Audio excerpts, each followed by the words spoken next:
साथियों, मैं संजय नामदेव, आपका हमारे चैनल पर हार्दिक हार्दिक स्वागत है। मैं आपको बताने जा रहा हूँ उच्च गणित जो हमारा हायर मैथमेटिक्स है उसके सन 2020 के वार्षिक परीक्षा के पेपर के ऑब्जेक्टिव के ऊपर हम आज चर्चा करने वाले हैं। इससे पहले मैं आपको बता दूँ कि अगर यदि आप हमारे चैनल पर नए हैं तो हमारे चैनल को लाइक और सब्सक्राइब कीजिए, कमेंट कीजिए और शेयर कीजिए। बहुत बहुत धन्यवाद। तो उच्च गणित के प्रश्नों को आज हम हल करने वाले हैं। सभी प्रश्न अनिवार्य हैं, आप देख रहे हैं, निर्देश दिए हुए हैं यहाँ पर। तो हमारा जो पहला प्रश्न है, सही विकल्प चुनकर लिखिए। का पहला प्रश्न, यदि ए इक्वल टू मैले कोष्टक में 1 2 3 हो तो ऐसे संबंध जिनमें अवयव 1 2 तथा 1 3 हो और जो स्वतुल्य सममित किंतु संक्रामक नहीं हो की संख्या होगी। तो इसका हमारा जो पहला ऑप्शन है एक, वो सही होगा, मतलब उसकी संख्या एक होगी। फिर इस प्रकार tan inverse √3 minus sec inverse -2 का मान बराबर होगा। तो ये जो हमारा प्रश्न है, इस प्रश्न का जो उत्तर है उसको आप ध्यान से देखिए कि इसका उत्तर हो जाएगा बी वाला, -π/3। अगला हमारा प्रश्न है 3 गुणित 3 कोटि के ऐसे अवयव की कुल संख्या कितनी संख्या होगी जिनकी प्रत्येक प्रविष्टि 0 या 1 है। तो हमारा इसका उत्तर हो जाएगा डी वाला 512, 512। अगला प्रश्न हमारा है यदि ए 2 कोटि का विक्रमणीय अवयव है तो डेट ए इनवर्स बराबर होगा। तो इसका जो मान होगा वो पहला वाला होगा, डेट ए। इसके बाद हमारा अगला प्रश्न है यदि एफ एक्स समाकलन 0 से x t sine t d t, इसमें x sine t d t होना चाहिए पर तब एफ डैश एक्स होगा। तो यहाँ एफ डैश एक्स की जो वैल्यू होगी वो एक्स साइन एक्स हो जाएगी। अगला हमारा प्रश्न है रिक्त स्थान की पूर्ति कीजिए। रिक्त स्थान की पूर्ति के लिए पहला रिक्त स्थान हमारा है प्रत्येक अवकलनीय फलन होता है। तो प्रत्येक अवकलनीय फलन जो हमारा होता है वो होता है सतत। इसके बाद हमारा अगला प्रश्न है प्रत्येक चतुर्थांश में वृत्त x² + y² एवं रेखाएं x = 0 और y = 2 से घिरे क्षेत्र का क्षेत्रफल होगा। इसका क्षेत्रफल होगा पाई वर्ग इकाई। वर्ग इकाई जरूर लिखा जाता है क्षेत्रफल में, आपको वर्ग इकाई लिखना है। अगला हमारा प्रश्न है 4 कोटि वाले किसी अवकल समीकरण के व्यापक हल में उपस्थित स्वेच्छ अचरों की संख्या होगी। उसके स्वेच्छ अचर की संख्या होगी, तो इसकी संख्या 4 होगी। 4 उत्तर आ जाएगा।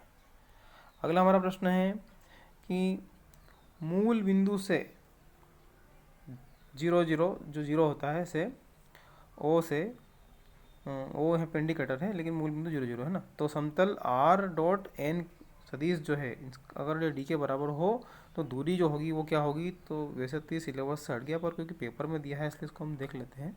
मापांक डी अपान एन का परिमाण, ये इसका सूत्र हो जाएगा। अब अगला हमारा प्रश्न है सभी विरोधों और ऋणात्मक विरोधों x बड़ा है बराबर 0, y बड़ा है बराबर 0 द्वारा निर्धारित उपनिश्चित क्षेत्र एक रेखीय प्रोग्रामन का समस्या का कहलाता है। तो ये कहलाता है सुसंगत। ये सुसंगत क्षेत्र की परिभाषा ही है, ये सुसंगत क्षेत्र कहलाता है, सुसंगत क्षेत्र। अगला हमारा प्रश्न है निम्नलिखित कथनों में सत्य एवं असत्य कथन लिखिए।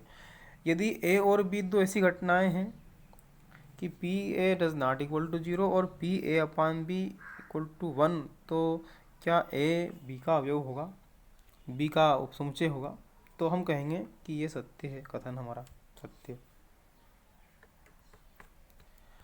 अगला प्रश्न है ए द्वारा सत्य बोलने की प्रायिकता 4/5 एक सिक्का उछाला जाता है तथा ये बताता है कि चित्त प्रदर्शित हुआ वास्तविक रूप में चित्त प्रकट होने की प्रायिकता 4/5 होगी। तो ये भी सत्य है, हमारा आंसर जो इसका भी सत्य माना जाएगा। सुसंगत क्षेत्र के बाह्य भाग के किसी भी बिंदु को संगत हल कहते हैं, यह असत्य है। यदि एक रेखा की दिक्कोज्याएं LMN है तो L² + M² = 1 बराबर 0, इसमें 0 दिया है इसलिए ये असत्य, जबकि इसका मान बराबर 1 होता है। फिर त्रिभुज की 3 भुजाओं को क्रम में लेने पर उनका सदिश का जो योग है वो 0 होगा, बिल्कुल सत्य है।